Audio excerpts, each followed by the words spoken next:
Hello, जय हिंद। तो हम लोग का जो पीवाईक्यू सीरीज चल रहा था उसमें हम लोग प्रश्न 24 तक देख चुके थे, ठीक है। हम लोग 24 नंबर प्रश्न तक देख चुके थे। और ये जो बुक पब्लिकेशन जो था, धर्मेंद्र सर का जो पब्लिकेशन है, वो बुक से मैं करा रहा हूँ। और इसमें हम लोग 24 तक देख लिए थे और आज हम लोग 25 से स्टार्ट करेंगे, ठीक है। और ये यूपीएससी जो प्रीलिम्स 2026 है उसके लिए भी इम्पोर्टेंट है, और जो आगामी जो परीक्षा है 2027 के लिए, उन बच्चों के लिए भी बहुत ज़रूरी है। चलिए हम लोग देख लेते हैं। और इसमें पहला प्रश्न लिखा गया कि शक संवत पर आधारित राष्ट्र कैलेंडर का एक चैत्र, जो लिखा है ग्रिगोरियन कैलेंडर पर आधारित 365 दिन के सामान्य वर्ष की निम्नलिखित तिथियों में से किस एक के तदनुरूप है, ठीक है। इसमें पहला लिखा हुआ है 22 मार्च अथवा मतलब 21 मार्च, ठीक है। 21 मार्च अथवा 30 मार्च। फिर लिखा है 15 मई अथवा 16 मई, और 21 अप्रैल अथवा 20 अप्रैल।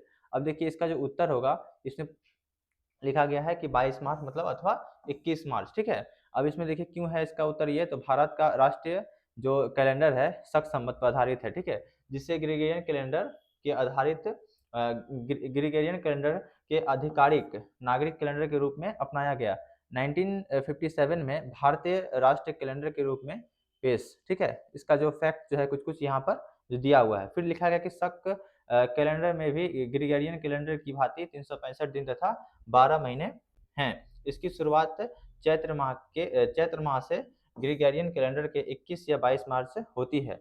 शक संवत 78 ईस्वी शक शासक कनिष्क द्वारा शुरुआत, ठीक है। ये जो फैक्ट्स है इसको ध्यान रखिएगा। और विक्रम संवत जो है वो 57 ईसा पूर्व। देखिए हमारा सवाल को एक बार फिर से पढ़ लीजिएगा कि शक संवत पर आधारित राष्ट्रीय कैलेंडर का एक चैत्र ग्रिगोरियन कैलेंडर पर आधारित 365 दिन के सामान्य वर्ष की निम्नलिखित तिथियों में से किस एक के तदनुरूप है, ठीक है। ये सवाल पूछा गया था और इसका जो उत्तर होगा वो होगा 22 मार्च अथवा 21 मार्च, ठीक है। अब देखिए नेक्स्ट जो 26वां प्रश्न है, ये पूछा गया है कि भारत की कला व संस्कृति के इतिहास के संबंध में निम्नलिखित युग्मों पर विचार कीजिए। विख्यात मूर्ति शिल्प, ठीक है, और यहाँ पर स्थल है। अब यहाँ पूछा गया है कि बुद्ध के महापरिनिर्वाण की एक भव्य प्रतिमा, जिसमें क्या होता है, ऊपर की ओर अनेकों देवी संगीतज्ञ तथा नीचे की ओर उनके दुखी अनुयायी दर्शाए गए हैं, ठीक है। ये पहला है जिसमें इसमें ऑप्शन दिया जाता है अजंता। हम लोग को क्या करना है, यहाँ पर युग्म को मिलाना है, ठीक है। फिर दूसरा लिखा गया है कि प्रस्तर पर उत्कीर्ण विष्णु के वराह अवतार की विशाल प्रतिमा, जिसमें वह देवी पृथ्वी को गहरे विक्षुब्ध सागर से उभारते दर्शाए गए हैं, ठीक है। और तीसरा है कि विशाल गोलासिमों पर उत्कीर्ण अर्जुन की तपस्या या गंगा अवतरण, ठीक है। और इसमें जो पहला जो है अजंता है, दूसरा है माउंट आबू, और तीसरा है वो है मालूपुरम, ठीक है। अब इसमें लिखा गया है कि उपयुक्त युगों में से कौन सा सही सुमेलित है, ठीक है। इसमें 4 ऑप्शन दिए गए हैं, केवल 1 और 2, केवल 1 और 3, और केवल 3, और 1, 2 और 3, ठीक है, तीनों। अब देखिए यहाँ उत्तर जो होगा इसका होगा केवल 1 और 3, जो केवल 1 है, ठीक है, केवल 1 और 3। अब देखिए क्यों है, यहाँ लिखा गया है कि कूट एक सही है अजंता की गुफा। जो कूट एक लिखा गया है, यहाँ पर देखिए जो कूट एक लिखा गया है कि बौद्ध के महापरिनिर्वाण की भव्य प्रतिमा जो है, ये क्या है, अजंता जो है ये क्या है, ये सही है। और जो कूट यहाँ पर जो तीसरा लिखा है, देखिए यहाँ कूट एक सही है, और जो कूट तीसरा है वो क्या है, वो भी सही है। यहाँ कूट तीसरा क्या था, तीसरा यहाँ बताया गया था कि विशाल गोलासमों पर उत्कीर्ण अर्जुन की तपस्या, मतलब गंगा अवतरण जो लिखा है ना मालिपुरम, ये भी क्या है, कथन जो है इसका जो स्टेट मतलब युग्म जो है ये सही है, पहला और तीसरा। अब क्यों सही है इसको देखेंगे। इसमें यहाँ स्टेटमेंट में फैक्ट में बताया गया है कि कुल एक सही है अजंता की गुफा 17 में बौद्ध के महापरिनिर्वाण की एक भव्य प्रतिमा, जिसमें ऊपर की ओर अनेक देवी संगतज्ञ तथा नीचे दुखी अनुयायी दर्शाए गए हैं, ठीक है। अब अजंता के बारे में है, यहाँ बताया गया है कि औरंगाबाद मतलब जो महाराष्ट्र में है, ठीक है, लिखा है कि बाघोरा नदी के किनारे पर कुल गुफाएं 29, 25 बिहार प्लस 4 चैत्य बौद्ध धर्म को समर्पित। चित्र बनाने में फ्रेस्को फ्रेस्को तथा टेम्पोरा फ्रेस्को तथा टेम्पोरा विधि का प्रयोग, ठीक है। देखिए ये फैक्ट जो है ये बहुत इंपॉर्टेंट है, अब देखिए यहाँ लिखा गया है कि यूनेस्को की विश्व विरासत सूची में शामिल है, ठीक है, जो अजंता है। फिर लिखा गया है कि कूट दो सही नहीं है। क्यों नहीं सही है? क्योंकि लिखा गया है विष्णु के वराह अवतार की विशाल प्रतिमा उदयगिरी जो मध्य प्रदेश में है, ठीक है, उदयगिरी से मिली है। ये गुप्तकालीन मूर्तियां हैं, इसीलिए यह कथन क्या है, ये गलत है। फिर जो कूट 3 है, वह सही क्यों है? क्योंकि लिखा है कि अर्जुन की तपस्या मतलब गंगा अवतरण का निर्माण नरसिंह वर्मन, ठीक है, 640 से लेकर के 880 ईस्वी में जो है लिखा है ना, मल्लाल शैली के काल में हुआ। इस काल में महाबलीपुरम के बने रथ मंदिर प्रसिद्ध हैं, ठीक है। ये इसलिए सही है कथन 1 और 3। अब देखिए हम लोग 26 नंबर प्रश्न को देख लिए। अब वो 27 में क्या पूछा गया है? 27 नंबर प्रश्न है, उसमें पूछा गया है कि विख्यात सत्रिया, ठीक है, सत्रिया नृत्य के संदर्भ में निम्नलिखित तथ्यों पर विचार कीजिए। सत्रिया संगीत, नृत्य तथा अभिनय का सम्मिश्रण है, ठीक है। फिर है यह असम के वैष्णवों की शताब्दियों पुरानी जीवांत परंपरा है। फिर है यह तुलसीदास, कबीर और मीराबाई द्वारा रचित भक्ति गीतों के शास्त्रीय रंगों तथा तालों पर आधारित है। यह 3 कथन दिया गया है और पूछा गया है कि इनमें से कौन सा कथन सही है। देखिए एक चीज आप गौर कीजिएगा, कभी-कभी यहाँ पर ना इनमें से कौन सा कथन सही नहीं है ऐसा पूछता है। आप एक बार ध्यान दीजिएगा, इसको आप देख लीजिएगा यहाँ पर क्या पूछा गया है। यहाँ पूछा गया है कि कौन सा कथन सही है। अब हम लोग देख लेते हैं कि कथन कौन सा सही है। तो इसमें लिखा गया है केवल 1 और 2, केवल 1 और 2 है, ये क्या है? ये कथन सही है। अब क्यों सही है? यहाँ बताया गया है कि सत्रिय नृत्य, इस नृत्य का उद्भव 15वीं शताब्दी में असम के प्रसिद्ध वैष्णव भक्त शंकर देव द्वारा शुरू हुआ, ठीक है। ये देखिए फैक्ट्स है। कभी-कभी मान लीजिए आजकल जैसे 15वीं शताब्दी में असम के प्रसिद्ध वैष्णव भक्त जो शंकर देव है, ये नाम को ये ध्यान रखिएगा। भविष्य में आगामी परीक्षा में हो सकता है इस नाम से रिलेटेड कुछ पूछ सकता है, ठीक है। अब देखिए लिखा है कि नव वैष्णव आंदोलन के एक भाग के रूप में एक शरण धम, ठीक है, एक शरण धम। फिर लिखा है कि सतरिया नृत्य पौराणिक विषय पर आधारित नृत्य, इसमें संगीत, नृत्य और अभिनय का सम्मिश्रण है। फिर लिखा है सतरिया नृत्य भारत के 8 शास्त्रीय नृत्यों में से एक है, जो सत्रिय नृत्य है, ठीक है। फिर लिखा है कि सत्रिय नृत्य मुख्य रूप से कृष्ण राधा संबंधों की कहानी पर आधारित है। देखिए यहाँ पर लिखा गया है कि यह तुलसीदास, कबीर और मीराबाई द्वारा रचित भक्ति गीतों के शास्त्रीय रंगों तथा तालों पर आधारित है। यह कथन क्या है? यह कथन गलत है। क्यों गलत है? देखिए यहाँ पर इसका समझ सकते हैं। यहाँ जो लिखा गया है कि शास्त्रीय नृत्य भारत के 8 शास्त्रीय नृत्यों में से एक है और इसमें बताया गया है कि यह नृत्य जो है यह मुख्य रूप से कृष्ण राधा संबंधों की कहानियों पर आधारित है। इस नृत्य में विभिन्न वाद्य यंत्र, ड्रम, बांसुरी, वायलिन, ठीक है, तानपुरा, फिर लिखा है कि हारमोनियम तथा शंख का उपयोग होता है। सतरिया नृत्य की मूलभूत इकाई क्या लिखा है? अभ्यास को माटी अखाड़ा कहते हैं। अभ्यास को माटी अखाड़ा कहते हैं। लिखा है शास्त्र नृत्य की मूलभूत इकाई, ठीक है, क्या है? अभ्यास को माटी अखाड़ा कहते हैं। माटी अखाड़ा को ओड़ा, सतरा, झलक, सिट्टिका, पाक, जप, लोन तथा खार में उप विभाजित किया गया है। कथन 3 गलत है क्योंकि यह तुलसीदास, कबीर और मीरा रचित भक्ति गीतों पर आधारित नहीं है। देखिए जो आपको ऊपर में हम बताए थे वही यहाँ बताया गया है। अब देखिए 28 नंबर क्या पूछा गया है कि गदर क्या था? गदर क्या था? इसमें 4 ठो ऑप्शन दिया गया है कि भारत का एक क्रांतिकारी संघ जिसका प्रधान कार्यालय सैन फ्रांसिस्को में था, ठीक है। यह कथन दिया गया है। फिर दूसरा लिखा गया है कि एक राष्ट्रवादी संगठन जो सिंगापुर से संचालित होता था।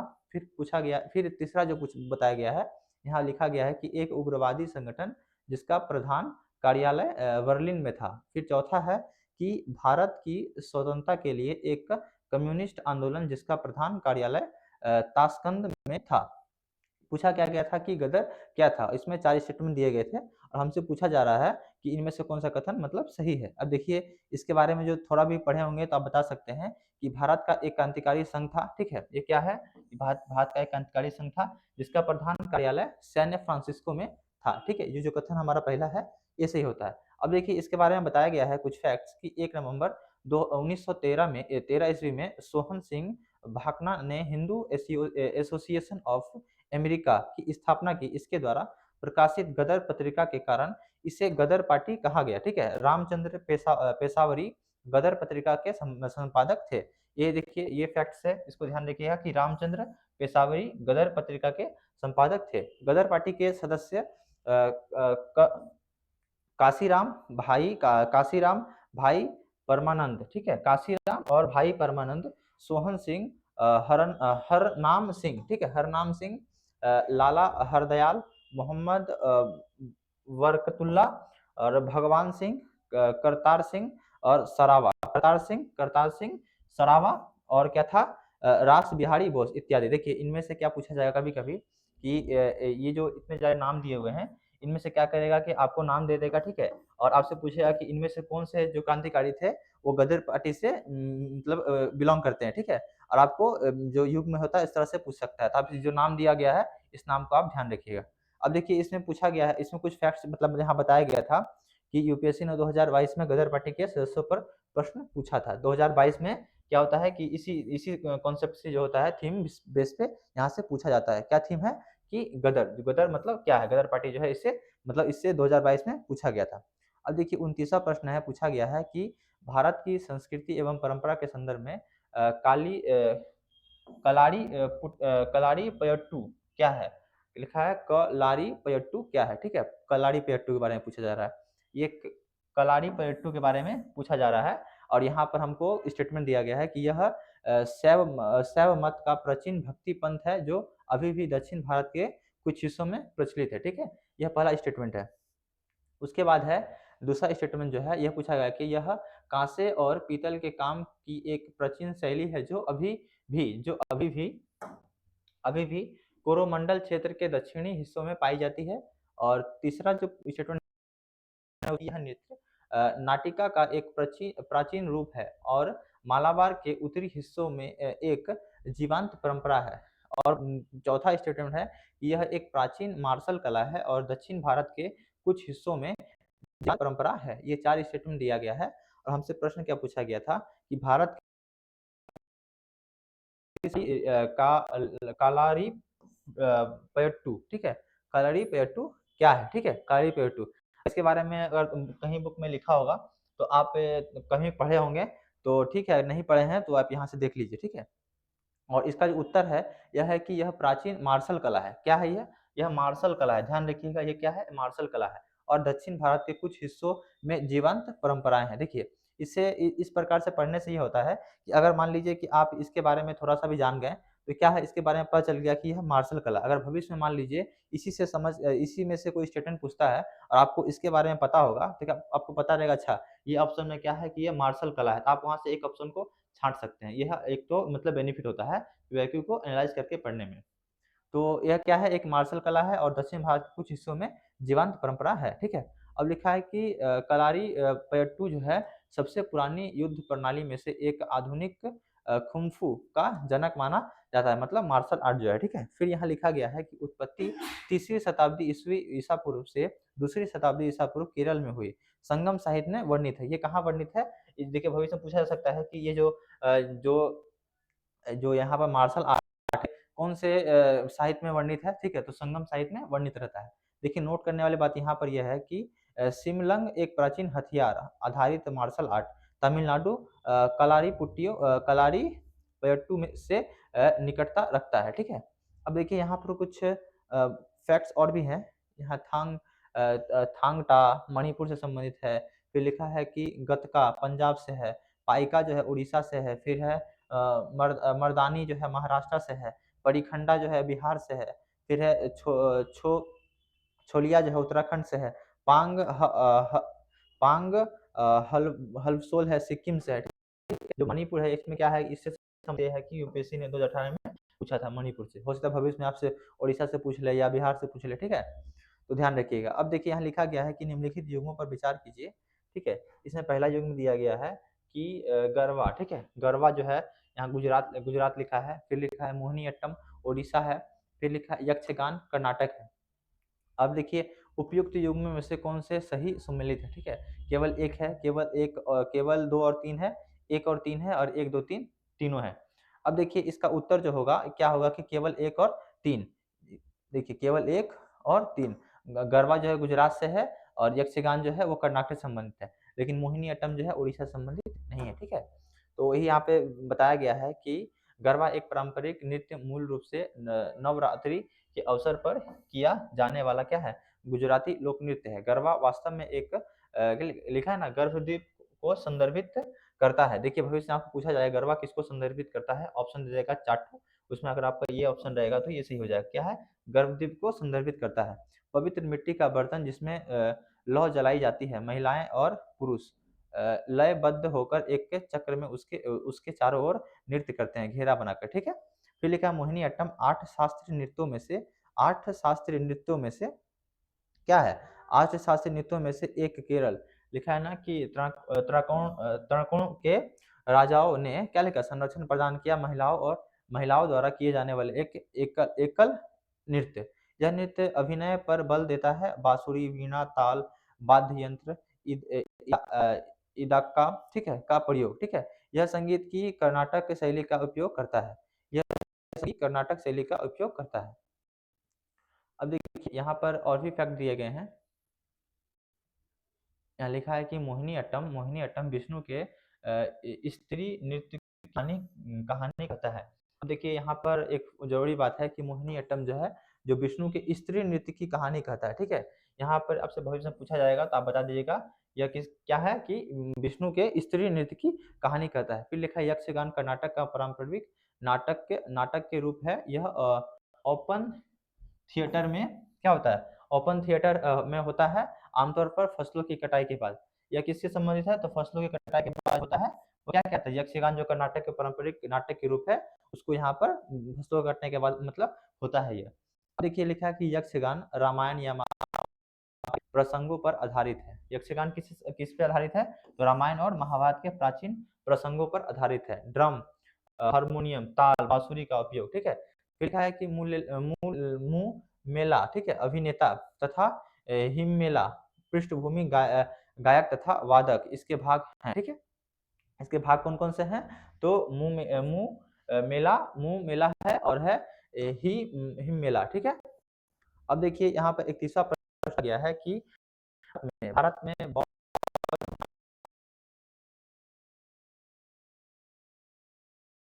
ठीक है विख्यात तीर्थ स्थल और अवस्थान, ठीक है, कौन से अवस्थान है इसके। अब देखिए टाबो मठ और मंदिर संकुल। फिर लिखा है कि लोहोत्सव, लाखाक मंदिर, लखांग मंदिर, नको, ठीक है। फिर लिखा है कि अलवी मंदिर संकुल। यहाँ पर 3 ठो दिए हुए हैं। पहला जो है उसमें लिखा है स्पीति घाटी है। फिर लिखा है कि जास्कर घाटी, फिर लद्दाख है। ये 3 ठो हैं। इसको हमको क्या लिखा है उपयुक्त में से कौन से सही सुमेलित है, इनको हम लोग को क्या करना है, जो युग में दिए हुए हैं उसका सही सुमेलित क्या होगा। तो इसका उत्तर जो होगा केवल 1 और 3, जो केवल 1 है और केवल 3 जो है ये क्या है, सही है, और दूसरा क्या है वो गलत है। क्यों गलत है इसको देख लीजिए। यहाँ लिखा गया है कि टाबो मठ और मंदिर संकुल है क्या, स्पीति वैली मतलब हिमाचल प्रदेश, ठीक है। फिर लिखा है कि लोहस्तव लाखांग मंदिर नाको जो है वो लिखा है ना किन्नौर मतलब हिमाचल प्रदेश। अलवी मंदिर संकुल क्या है, लेह, ये लद्दाख। अब देखिए 32वां प्रश्न पूछा गया है कि निम्नलिखित कथनों पर विचार कीजिए। बीजक संत दादू दयाल के उपदेशों का एक संकलन है, ठीक है। दूसरा है कि पुष्टि मार्ग के दर्शन को माधवाचार्य ने प्रतिपादित किया। उपयुक्त कथनों में से कौन से सही हैं, इन्हें हम लोग को सही बताना है। तो इसका जो ऑप्शन होगा क्या होगा इसमें उत्तर, तो ना तो 1 और ना ही 2, ठीक है, ये इसका होगा। अब देखिए यहाँ पर इसके बारे में क्यों गलत है ये कथन, तो यहाँ लिखा गया ना कि क्योंकि बीजक में दादू दयाल की नहीं बल्कि कबीर की शिक्षाएं हैं, जिन्हें उनके शिष्य भागदास, उनके शिष्य कौन है, भागदास ने संग्रहित किया था। दादू के उपदेश है दादू वाणी में संग्रहित है। दादू के उपदेश किसमें है, तो दादू वाणी में संग्रहित है। और यहाँ पर जो बीजक है, ठीक है, ये क्या है, ये जो है कबीर की जो है ना, कबीर के क्या है जो कबीर की शिक्षाएं जो है उनके शिष्य जो है भागदास ने संग्रहित किया था, ठीक है, इससे संबंधित है। अब देखिए लिखा गया है कथन 2 गलत क्यों है, तो लिखा है ना कि पुष्टि मार्ग के संस्थापक बल्लभाचार्य थे, जबकि माधवाचार्य जो है वो क्या है, द्वैतवाद दर्शन की प्रतिपादन किए थे। ऊपर ऑप्शन को देखिए, यहाँ लिखा गया था कि बीजक संत दादू दयाल के उपदेश का एक संकलन है। ये कथन क्या होता है, गलत होता है। फिर है पुष्टि मार्ग के दर्शन को माधवाचार्य ने प्रतिपादित किया था, ये भी कथन गलत है, क्योंकि माधवाचार्य जो है वो क्या किए थे, यहाँ पर लिखा है ना कि माधवाचार्य ने द्वैतवाद दर्शन का प्रतिपादन किया था। माधवाचार्य ने ब्रह्म संप्रदाय की स्थापना की। ठीक है, लिखा है कि दादू दयाल के बारे में जो 2013 में पूछा गया था। ठीक है, और अक्सर भक्ति आंदोलन, सूफी आंदोलन के बारे में लगभग हर साल क्या होता है, प्रश्न पूछता है। ठीक है, इस पे आप गौर कर लीजिएगा। फिर लिखा है 33 नंबर प्रश्न में कि मांग नियार के नाम से जाना जाने वाला लोगों का समुदाय। पहला है कि पूर्वोत्तर भारत में अपनी मार्शल कलाओं के लिए विख्यात है। दूसरा है कि पश्चिमी उत्तर भारत में अपनी संगीत परंपराओं के लिए विख्यात है। दक्षिण भारत में अपने शास्त्रीय गायन संग्रह के लिए विख्यात है। मध्य भारत में पच्चीसीकारी परंपराओं के लिए विख्यात है। लिखा है किसके बारे में कि मांगनियार। ठीक है, इसके बारे में हम लोग को 4 ऑप्शन दिए गए हैं और हमसे पूछा क्या गया है, पूछा यह गया है कि इसका उत्तर जो होगा क्या होगा कि पश्चिमी उत्तर भारत में कौन सा सही है पूछा गया था, तो उसमें लिखा गया है कि पश्चिमी उत्तर भारत में अपनी संगीत परंपराओं के लिए क्या है, विख्यात है। मानवी मांग नियार तथा लंगा पश्चिमी राजस्थान की प्रमुख संगीत जीवी जातियां हैं। ठीक है, जीवी जातियां हैं। अब देखिए 34वां प्रश्न पूछा गया है यहाँ पर, महारानी विक्टोरिया की उद्घोषणा का उद्देश्य क्या था, जो 1858। ठीक है, 1858 महारानी विक्टोरिया की घोषणा का उद्देश्य क्या था। पहला उद्देश्य लिखा है भारतीय राज्यों को ब्रिटिश साम्राज्य में मिलाने के लिए किसी भी विचार का परित्याग करना। दूसरा है कि भारतीय प्रशासन को ब्रिटिश क्राउन के अंतर्गत रखना। तीसरा है कि भारत के साथ ईस्ट इंडिया कंपनी के व्यापार का नियमन करना। अब नीचे दिए गए कूट का प्रयोग कर सही उत्तर चुने। सही उत्तर में ऑप्शन दिया गया केवल 1 और 2, केवल 1 और 3, केवल 2 और 1, 2 और 3 दोनों तीनों। ठीक है, अब यहाँ पर जो उसका उत्तर होगा वो क्या होगा, केवल 1 और 2। 1 और 2 क्या लिखा है, भारत राज्यों को ब्रिटिश साम्राज्य में मिलाने के किसी भी विचार का परित्याग करना। दूसरा है कि भारत प्रशासन को ब्रिटिश क्राउन के अंतर्गत रखना। अब देखिए यहाँ पर फैक्ट दिया गया है कि 1 नवंबर 1858 को इलाहाबाद में आयोजित दरबार में लॉर्ड कैनिंग ने क्या किया, ब्रिटिश महारानी विक्टोरिया की घोषणा को पढ़ा, जो 1857 की क्या है, बाद 1857 के ये बाद होता है। फिर लिखा है कि प्रावधान क्या है कि भारत में कंपनी का शासन खत्म हुआ तथा भारत का शासन सीधे क्राउन के अधीन रखा गया। गवर्नर जनरल क्राउन के प्रतिनिधि के रूप में क्या होता है, देशी रियासत के लिए वायसराय की हैसियत से कार्य करेंगे। ठीक है, फिर लिखा है कि भारतीय रियासत को ब्रिटिश साम्राज्य में मिलाने के किसी भी विचार का परित्याग किया गया। इन उनके प्राचीन रीति रिवाजों का सम्मान, गोद लेने का अधिकार आदि प्रदान किए गए तथा उनके साथ किए गए सभी समझौतों का सम्मान किया जाएगा। भारत में नियुक्ति अंग्रेजों तथा भारतीयों के लिए शिक्षा तथा योग्यता के आधार पर खोल दी गई। ठीक है, यहाँ नोट करने वाली बात यह है कि कथन 3 जो है वो क्या है, गलत है, क्योंकि 1833 के चार्टर द्वारा कंपनी के व्यापार संबंधी सारी गतिविधियां जो है पहले ही समाप्त कर दी गई थी। 1833 के चार्टर के बारे में यूपीएससी क्या है 2023 में पूछा था। ये कथन 3 गलत क्यों होता है, देखिए कथन 3 जो है कि भारत के साथ ईस्ट इंडिया कंपनी के व्यापार का नियमन करना, ये कथन 3 जो है गलत होता है, क्योंकि जो नियमन का जो बात है क्या लिखा है, भारत में भारत जो यहाँ लिखा है ना, कथन 3 गलत है कि 1833 के चार्टर द्वारा कंपनी के व्यापार संबंधित सारी गतिविधियां थी पहले से क्या थी, समाप्त कर दी गई थी। अब देखिए 35वां प्रश्न है, यह पूछा गया कि फतेहपुर सिकड़ी का इबाद खाना, ठीक है, इबाद खाना क्या था। फतेहपुर सिकड़ी का इबाद खाना क्या था। राज परिवार के इस्तेमाल के लिए मस्जिद, अकबर का निजी प्रार्थना कक्ष व भवन जिसमें विभिन्न धर्मों के विद्वानों के साथ अकबर चर्चा करते थे, वह कमरा जिसमें विभिन्न धर्म वाले कुलीन जन धार्मिक बातों के विचारथक जमा होते थे। ठीक है, ये 4 ऑप्शन दिया गया है कि राज परिवार के इस्तेमाल के लिए होता था मस्जिद, या अकबर का निजी प्रार्थना कक्ष था, या वह भवन जिसमें विभिन्न धर्मों के विद्वानों के साथ अकबर चर्चा करते थे, या वह कमरा जिसमें विभिन्न धर्म वाले कुलीन जन धार्मिक बातों के विचारत जमा होते थे। इसका जो कथन है वह सी है, क्या है, वह भवन जिसमें विभिन्न धर्मों के विद्वानों के साथ अकबर चर्चा करते, यह क्या था, सही होता है। वह भवन जिसमें विभिन्न धर्मों के विद्वानों के साथ अकबर चर्चा करता था। इबाद खाना निर्माण क्या होता है इसका, 1575 ईस्वी में यह लाल बलुआ पत्थर का बना हुआ है और उद्देश्य क्या है कि धर्म तथा दर्शन पर वाद विवाद हेतु, और 1578 तक केवल मुस्लिम धर्मोपदेशकों से अनुमति, और 1578 से विभिन्न धर्मों के विद्वानों के लिए खोल दिया गया। और 1582 में क्या होता है कि इबादत खानों में चर्चा पूर्णतः बंद कर दी गई।